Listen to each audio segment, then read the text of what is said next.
Part 3 के start में Huang और उसके दोस्त वेनम नेस्ट पहुंच जाते हैं। उनका एक दोस्त न्यूरल नेटवर्क को एक्टिवेट करने की वजह से हर्ट हो गया था, इसलिए वो सब उसे उठा के अपने साथ ले जाने लगते हैं। इसी बीच हॉक लिन के कमरे में चला जाता है। वो लिन से पूछता है कि तुम अभी तक मरे क्यों नहीं, जिस पे लिन उसे बताता है कि मुझे अभी तक लू शिन की बेटी नहीं मिली, इसलिए मैं मर नहीं सकता। असल में लू शिन लिन का टीचर था जिसने उसे न्यूरल नेटवर्क्स की पावर सिखाई थी। लिन और हॉक दोनों बातें कर रहे होते हैं, तभी उन्हें एक मैसेज मिलता है कि फास्ट गैलेक्सी के कैपिटल प्लैनेट को डिस्ट्रॉय कर दिया गया है और उस पे आउटर जोन्स के लोगों ने कब्जा कर लिया है। ये सुन के लिन जैन के साथ विंडो से कूद के बाहर चला जाता है। उसके सामने कुछ लेज़र लाइट्स आ जाती हैं जो उस जगह की रक्षा कर रही होती हैं। ये देख के लिन उन्हें क्रॉस करने लगता है। हॉक भी उसका पीछा करते हुए वहां जाता है। तभी लिन अपनी जैकेट फेंक के वहां से नीचे कूद जाता है, जिससे वो नीचे सिक्योरिटी रूम में पहुंच जाता है। उस रूम में एक आदमी खड़ा होता है। लिन उस पर अटैक करके उसकी जान ले लेता है और खुद उस सिक्योरिटी रूम को कंट्रोल करने लगता है। अब लू लिन का भेष बदल के उसके मैका को चुरा लेता है और अपने स्टूडेंट्स का पीछा करते हुए वेनम नेस्ट पहुंच जाता है। क्योंकि उसका मैका बाकी सब मैकाज से डिफरेंट था, इसलिए वेनम नेस्ट के सोल्जर्स उसे पकड़ लेते हैं।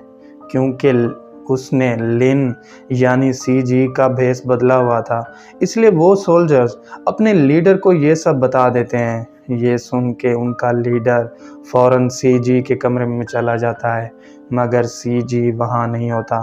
तभी एक बहुत बड़ा मैग्नेटिक ब्लास्ट होता है, जिससे उस वेनम नेस्ट की सारी एनर्जी बंद होने लगती है और हर तरफ अंधेरा फैल जाता है।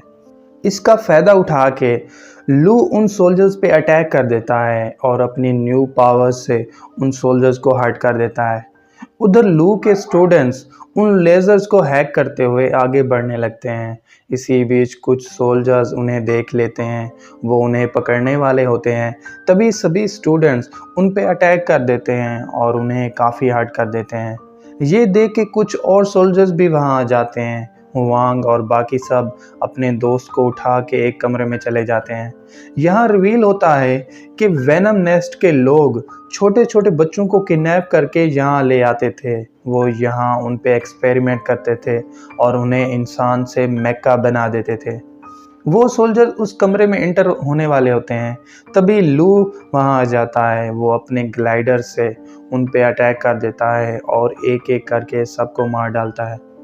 अब वो उस कमरे में चला जाता है। वहाँ उसका फादर हॉक भी आ जाता है। वो अपने फादर और सब स्टूडेंट्स को देख के खुश हो जाता है।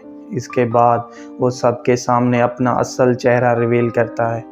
इसी बीच लीडर अपने सोल्जर्स को लेके वहाँ आ जाता है। वो उन पे अटैक करने वाला होता है।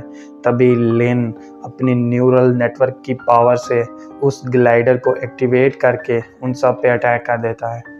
ये देख के सभी सोल्जर्स उन पे अटैक कर देते हैं और स्टूडेंट्स वहाँ से भागने लगते हैं। तभी एक बच्चा जो अब मैका बन चुका था, वो लू पे अटैक कर देता है। वो उसे मारने वाला होता है, मगर लिन वहाँ आके उसकी जान बचा लेता है।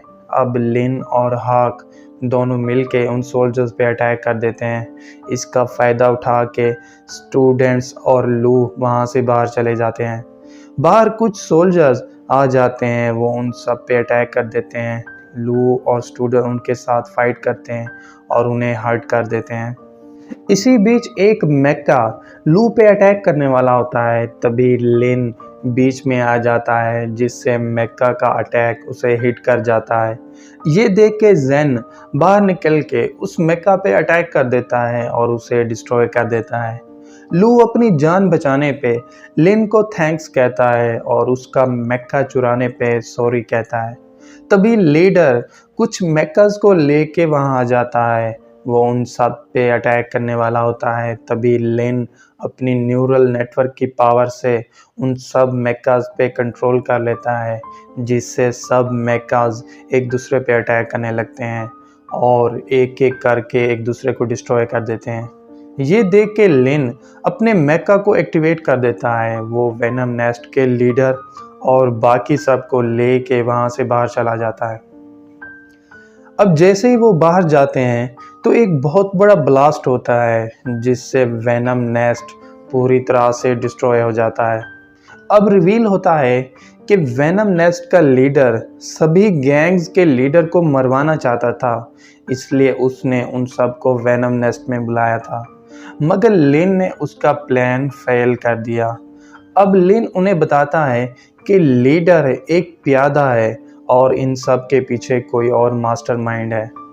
क्योंकि लू ने वो चिप अपनी बॉडी में लगा ली थी, इसलिए जेन उस चिप को उसकी बॉडी से बाहर निकालने लगता है, जिस पे उसे पता चलता है कि कुछ साल पहले लू के ब्रेन में किसी ने एक डिवाइस लगा दी थी, जिसकी वजह से वो उस चिप की एनर्जी को हैंडल कर पाया है।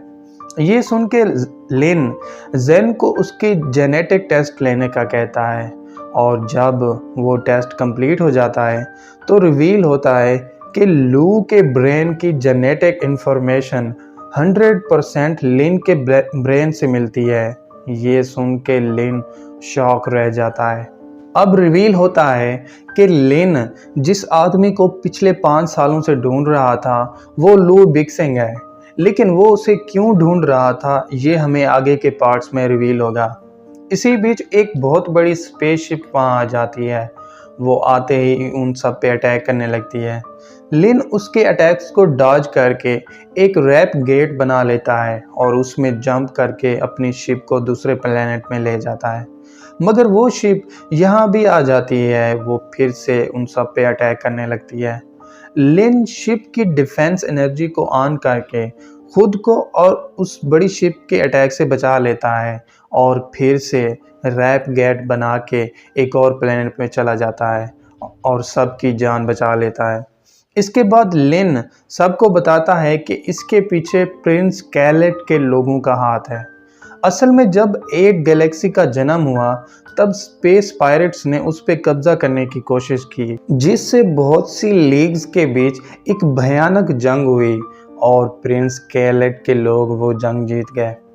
इसके बाद हॉक रिवील करता है कि कुछ साल पहले प्रिंस कैलेट के लोगों पे स्पेस पायरेट्स ने अटैक कर दिया था, जिससे प्रिंस की वहीं पे डेथ हो गई। लेकिन इस अटैक में उसका बड़ा बेटा बच गया, जो अब आउटर जोन की टीम में शामिल हो चुका है।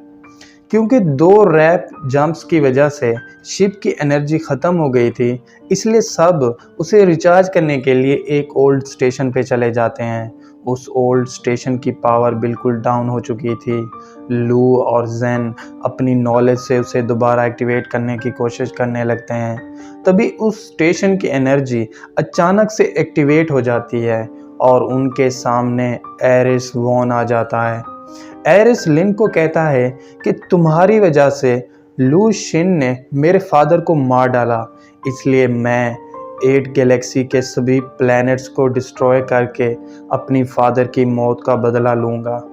ये कह के एरिस सबसे पहले कैलेट प्लैनेट पे अटैक कर देता है, जिससे वो प्लैनेट पूरी तरह से डिस्ट्रॉय हो जाता है। अब एरिस अपना अगला निशाना नॉर्थ टावर प्लैनेट को बनाता है, जहाँ पे लिन अपनी गैंग के साथ रहता था। ये सुनते ही लिन पेनी से कांटेक्ट करने लगता है। वो उसे वहाँ से निकलने का कहता है, मगर जेन जिसकी एनर्जी मेका के अटैक की वजह से ख़त्म हो गई थी, वो लिन के मैसेज को पेनी तक नहीं पहुँचा पाता, जिससे एरिस का अटैक वहाँ पहुँच जाता है।